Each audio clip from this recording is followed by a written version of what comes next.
Der var engang en lille forkælet pige. Pigens far var død for længe siden, så nu boede pigen hos sin mor. De to levede lykkeligt lige indtil. En dag kom moren hjem med en mand. Moren og manden var blevet kærester, og i dag skulle de ud og spise sammen. En dag ville pigen spørge moren, om hun måtte komme hjem til sin veninde efter skole. Men moren hørte ikke efter, hvad pigen sagde, fordi hun var helt væk i manden. Det blev ved på denne måde. Hver gang pigen ville spørge sin mor om noget, ignorerede hun hende og koncentrerede sig i stedet om manden.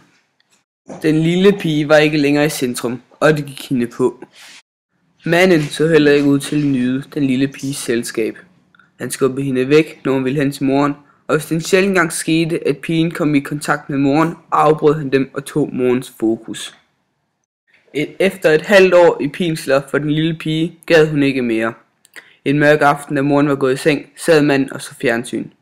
Han så en krimi om en lille pige, der myrdede sin mors nye kæreste. Pigen gik ind i stuen til manden.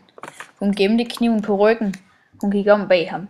Hun hævede kniven højt op i luften og stak manden hårdt i halsen. Blodet sprøjtede ud til alle sider, og manden faldt død om med det samme. Moren var blevet vækket af nogle høje lyde og kom ind i stuen. Da hun så liget, skreg hun. Hendes elskede kæreste lå der, og hendes datter stod med en blodig kniv i hånden. Pigen hviskede. Evigt ejes kun det tabte.